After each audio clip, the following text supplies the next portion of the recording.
Ladies and gentlemen, I have always opined on this platform that in politics, nothing happens out of mere coincidence, and that everything in politics is normally well planned, well scripted, and executed to achieve a specific political objective.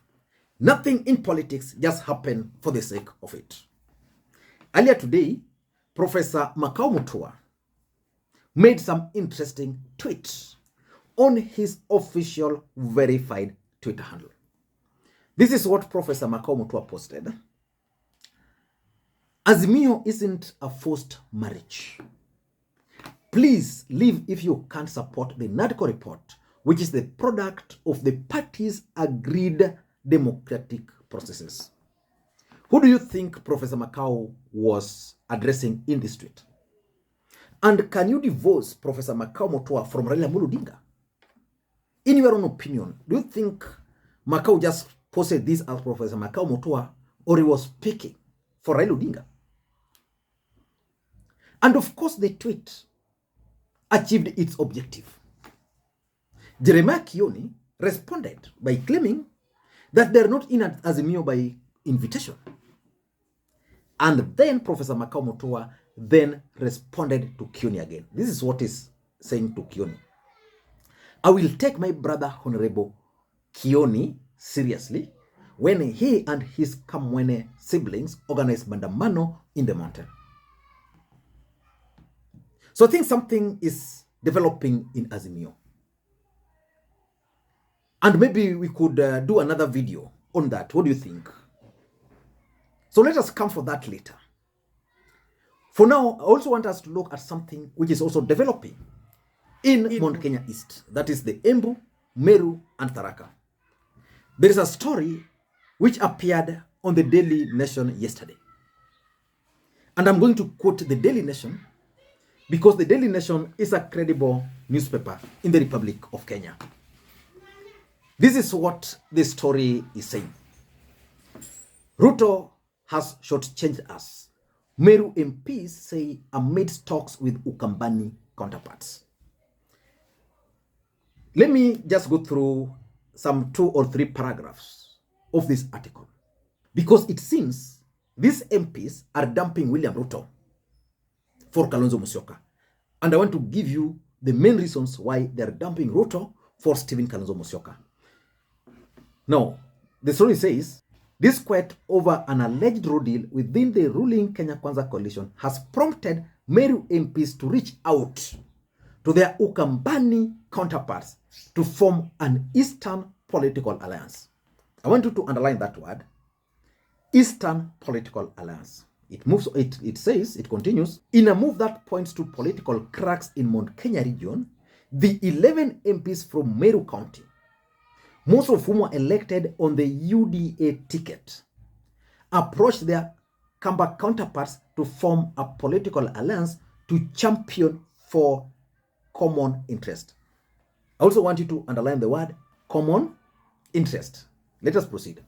Through the Buru MP Mugambi Rindikiri, the chairperson of the Meru Parliamentary Caucus, the leaders reached out to elected Kamba leaders on Wednesday and agreed to revive political ties between the two communities.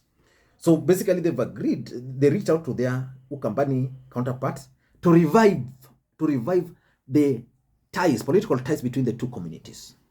Let us proceed.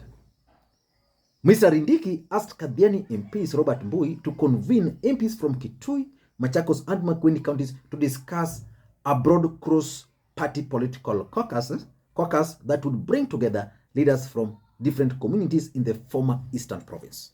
That is that's the point. The Mount Kenya East MPs are saying now they want to associate with the former Eastern Province. Former Eastern Province, you know how it was.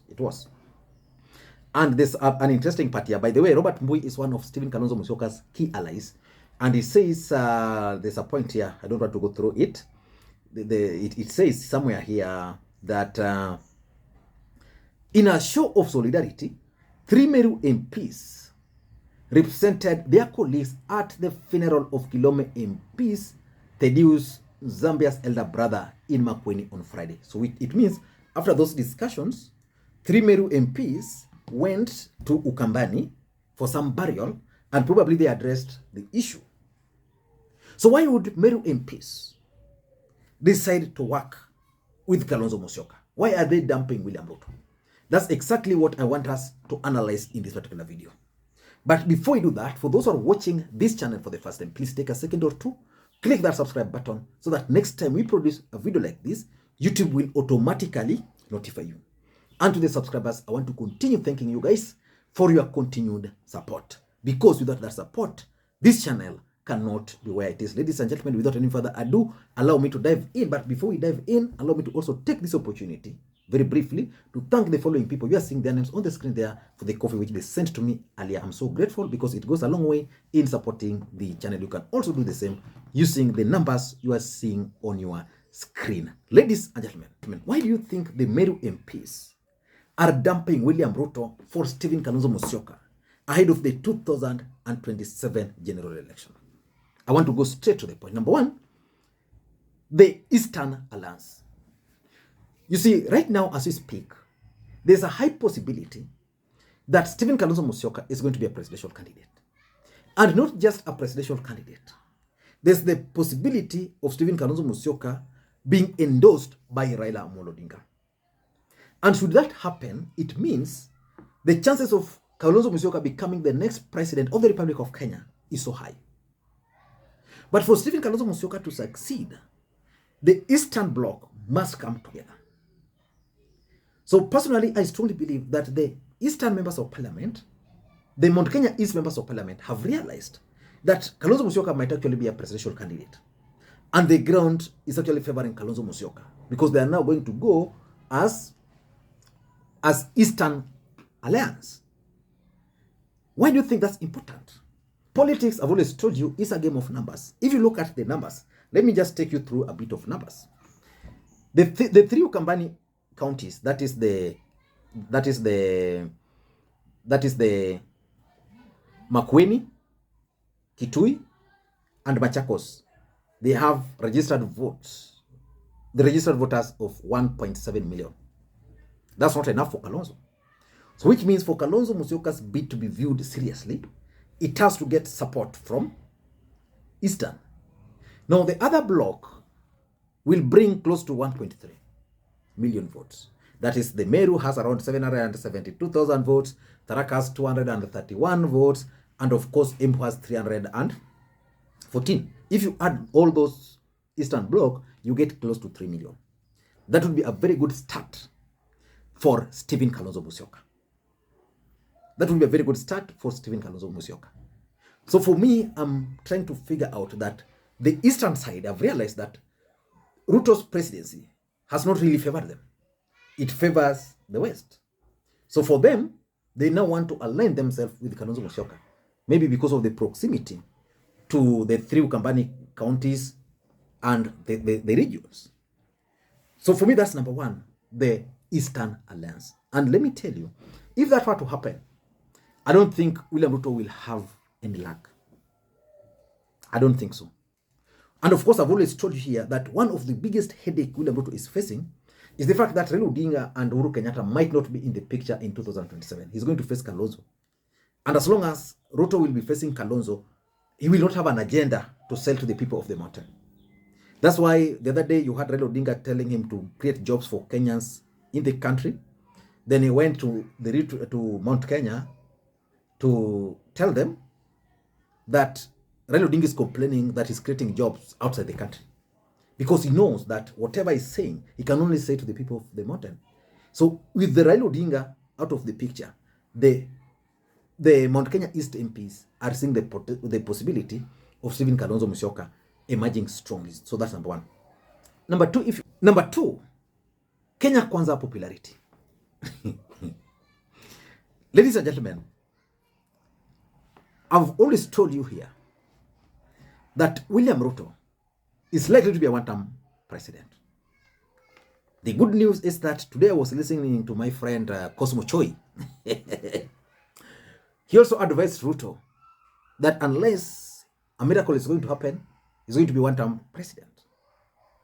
The truth is, as we speak, Kenya Kwanza in the mountain is no longer the Kenya Kwanza or UDA of 2022. There's a challenge. The MPs cannot even go to the ground. The ground is hostile for them. The UDA party in the mountain is a challenge. So most of these guys are looking at their chances of re-election. So they have to align themselves with the wave, which is now Stephen Kalonzo Musyoka. So I'll be waiting to see how William Ruto is going to react to the moves by these MPs.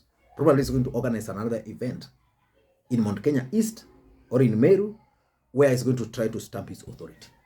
But the truth is, as we speak, Kenya Kwanza popularity is very low in the mountain. So MPs are trying to survive. Number 3, maybe these MPs are just out to blackmail William Ruto because they understand that William Ruto is now facing serious threat as far as Mount Kenya politics is concerned from Stephen Kalonzo Musyoka. So we have to blackmail you, boss. Tunaenda kusupport Kalonzo. Then, musiende. Then they'll be called to State House. They'll live out with the goodies for their constituents, promises, and of course, some of them will also live with brown envelopes. Or William Ruto will now start taking them seriously. Because I don't understand why the Meru leaders would complain about William Ruto's government when we know Tharaka has a cabinet secretary, Professor Kithure Kindiki, very powerful. You go to Meru, Mithika, Linturi. What else do they need? These are very two powerful dockets. Ministry of Agriculture, Internal Security, very powerful. So they should not blame Ruto for being neglected. They should just work very hard and closely with the 2 cabinet secretaries. I don't even think if Kalonzo Musyoka would grant them 2 cabinet slots, even if he were to win. Number 4 is the 2027 political bargain. The truth is, politics about interest. These guys feel that their interests are no longer being served by William Ruto. So they want those interests to be served by Kalonzo Musyoka. So mapema ndio best. Wanajipeleka mapema. So I think it's about bargaining. And lastly, silently, there's a war. Mount Kenya East versus Mount Kenya West. That is the Kikuyu Nation versus the Meru, Mbere going forward.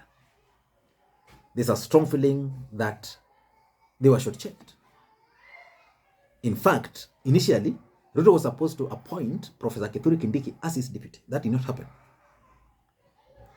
So these guys are just telling Kenyans that they were disappointed, and they are still disappointed by the move by Ruto to overlook one of their own. Because really, I don't think the Meru MPs are justified in complaining that they have been shortchanged.